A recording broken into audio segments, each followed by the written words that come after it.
So today we've come to Trixie because we're allowed to deal with some of the things that are outstanding, because obviously we're allowed to visit our boats during lockdown now for the day, and it is absolutely covered in filth. So we brought it down to the end of the wet shed. I'm not going to show you around the wet shed because there's a lot of people that are more here that probably would prefer that their mooring location isn't known, but as you can see close up, she is in a terrible state. And so we've brought it here down to a side-on mooring so we can basically get on and off and easily wash it. So that is what we're going to be doing. But she started up first time, and there are some things that we need doing to her. We need possibly a new alternator, and an anti-foul and new anodes and new carpeting. But otherwise, that's what the situation is. Sheila, on the other hand, has come for a picnic. Who wouldn't? Would you like some? This is some hummus, Diet Coke and Rivita Thins. Yeah, I'd rather get on. Alright then, you get on while I watch do the man's job, yeah? So here's some progress on the port side. As you can see, the majority of the bird muck and iron deposits from the roof in here that rain down on boats have got removed, and the fenders. I haven't seen another boat on the Broads with these metallic pigmented grey fenders. And they came up very well. I use a bit of wheel cleaner on the fenders from Poundland, because it's not actually effective as wheel cleaner at all, but it is quite effective for cleaning up fenders, I've discovered. Doesn't harm the rubber and gets rid of all the grime, especially where they gently might touch in the water at the bottoms. So we're not doing an absolutely amazing job of it today, and every last detail inside and out.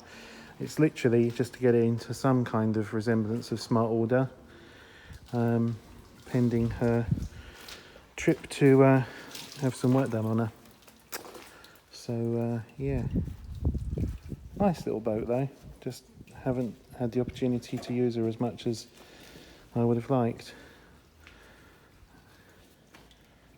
There was something else I was going to mention. Oh yes, I'll just come around here. This is always good. These foam sponges, but they come vacuum packed, so you can keep them on your boat or wherever, ready for use, really nice and thin, and then you undo them and they inflate to a normal size sponge. I'm going to put some wax on, but just some cheap turtle wax. I'm not going to go crazy with marine wax. On Independence I use 3M high performance marine wax, but it's about £17 for half of this. It's very expensive, but it lasts so well. That will last well enough and is ideal if you've got a boat that's previously been compounded and you just keep on top of that waxing. You won't need to have another compound, not for a number of years, because once you've removed the top layer of gel coat and got this nice smooth finish, you just want to preserve that, and by protecting that from the UV is one way of preserving it, and the other way of course is just keeping it clean, then a quick polish. Keep it clean, quick polish, and that will do wonders. This is 2 years ago this was compounded, so yeah, it will come up lovely.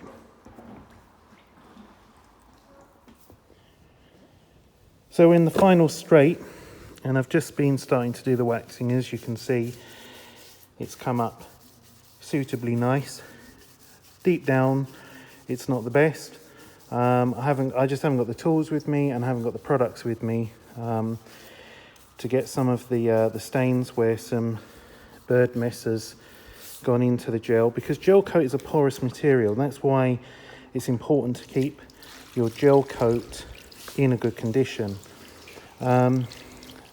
It's funny how we all seem to put such a value on, oh, it's got original gel, and yet many new boats are being produced, and when you're talking in sort of super yachts and stuff, that are made out of GRP and are covered with gel, are either vinyl wrapped in the factory from new or painted from new, in part or all. And the reason is because gel coat is porous, so it's always eroding slightly, and it's always absorbing UV, ultraviolet light from the sun, and that's what really is the big degradation factor in gel. And I thought I'd just very quickly go over what the difference between compounding, or compound polishing as someone call it, and polishing. So when you compound a surface, you'll use either a rotary or a dual action polisher, which has a very high RPM. Dual action polishers usually used by sort of the more amateurs, because it's very difficult to, because it's doing a random orbit pattern, to burn or cause holograms into your gel. Rotary polishers are usually used by the more professional people with a lamb's wool pad, which itself has a far higher cut. And what you're doing is you're removing some of the actual surface of the gel coat to reveal underneath it, great film timing with the helicopter going over, the fresh, virgin, shiny, pure gel that's never been exposed to the weather and the elements and the UV. Now once you've done that, you then want to protect it, so you should then wax it, and then ideally you should protect your wax with a polymer resin, and it's that polymer coating that abrades and wears and is easy to replenish every time you wash the boat. Now very few people bother to do all of those steps. Some yards will just compound, it looks lovely and shiny, charge you quite a lot of money and say, look at that, it's brilliant. Others will compound and then wax to help protect and seal. But once you've done that, obviously you're then left with a very smooth, lovely surface, and that's much easier then, in this case as you can see, to keep on top of with your waxing and your polymer protection. Now of course there's only so much you can do. This is an old boat. How old's this boat? 1992. And so some of this is pitting in the actual gel itself. Not that difficult to repair really, but there's only so much that polishing is going to get you. But I just thought I'd share that, and as you can see, this is yet to be polished. This is all the dull powder. But obviously a painted surface, if done properly, can last many years and won't degrade. It won't be affected the same as gel in, for example, the sunlight, but it will scratch a little bit more. You won't be able to compound it. And of course eventually it will dull and flake and peel and need to be done again. The prep work really is what kills having or rather puts it into the many thousands of pounds to have a boat professionally repainted, is the sanding that goes on, the removal of all of the items, and I'm getting some looks from Sheila here. We've been motivating ourselves with moanage. She's not been too happy about this. She loves the final result. It's just that I think she feels that I don't get my hands dirty enough. That's the truth of the matter. But where you have light hands, make use of them. So anyway, yes, so paint will look better but need doing every now and again, every few years. Gel, well, once you're on, you're on. You can re-gel a boat. To give you somewhat of a new rejuvenation, but again, lots of prep work, lots of labour goes into it, so that's where all of your many thousands of pounds comes on top of it. So anyway, I'm going to carry on and I'll try and show you the finished result. So we're just about to take her back to her mooring and head off home, but for a basic shampoo and a quick wax, I don't think we've done too badly. And I don't think, to be fair, it's too bad for a 28-year-old boat. So I'm pleased with how she's looking. She will need another hull polish or compound, just because of all the scum and the lime scale and all that kind of stuff. You can only do so much washing, and also need a new fender because that one's deflated. Because where I had some of the work's been done more recently, but when I first bought the boat, and because it was called, what was it called? Something Mistral. Yeah, I think so. Mistral 2 or something. And it obviously blue stripe, and so we had the new red stripe put on, and the first one wasn't quite the right colour, and the second one is, and that's a vinyl stripe.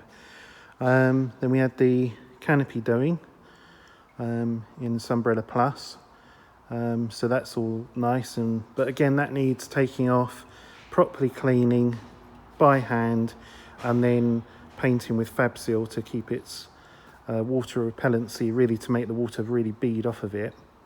We had some more work on the top here. There was an old fixed TV aerial, so that's gone. New horns, which are the same tone as an old Bentley motor car, which is quite nice. All the nav lights were changed to LEDs. Complete rewire internally for the shore power side, because that was quite shocking, literally. It was like 13 amp flex down hose pipe to the 240 volt sockets. So I've gone all for way overkill with 40 amp Arctic cable, which is supple even when it's cold, and also means that the cable won't start melting somewhere in the system. It will be the fuse that goes. Automatic shore power changeover, so when you're connected to shore power and you unplug it, it automatically goes onto your 12 volt side, or indeed if the inverter's on, to invert, so you can't fry the inverter and try and supply inverted power from your batteries at the same time as shore power. So obviously we had a inverter fitted. I had, when I first bought the boat, it had 2 domestic batteries for your water pump, lighting, TV, etc., which were 110 amp hour, and a starting motor battery separate. So now I've got 3 domestic batteries, which are less amp hours. They're 105 amp hours, but they're very, very thick lead plates. They're still traditional lead acid, although they're lead acid calcium. They're not AGM, because I didn't want to change out all of the charging system and worry about AGM longevity. AGMs are really good. They are better than lead acid flooded, but if you leave them in a discharged state for any length of time, then they're really damaged. Lead acid also won't like that too much, but lead acid you can get quite cheaply. I got these from Vitus, from French Marine in Brundall. But yes, what else have we done to the boat? Obviously the fenders, the top sides were compound polished. We repaired the anchor winch, although I've never used it, I only used the mud weight. We really need just a little bit of a bigger mud weight, nothing too much bigger, but it would just help to prevent any dragging. Sometimes she will drag, especially like on Malthouse, if the wind gets up. So she could just do with a little bit extra weight down there. The boatyard that did the anti-fouling last time put a red stripe on vinyl, and I've never seen a stripe in that position before. They normally have the waterline and then the stripe above the waterline. And as you can see, sadly, the anti-foul is chipping off the boat at the front, and that happened within months of it being applied.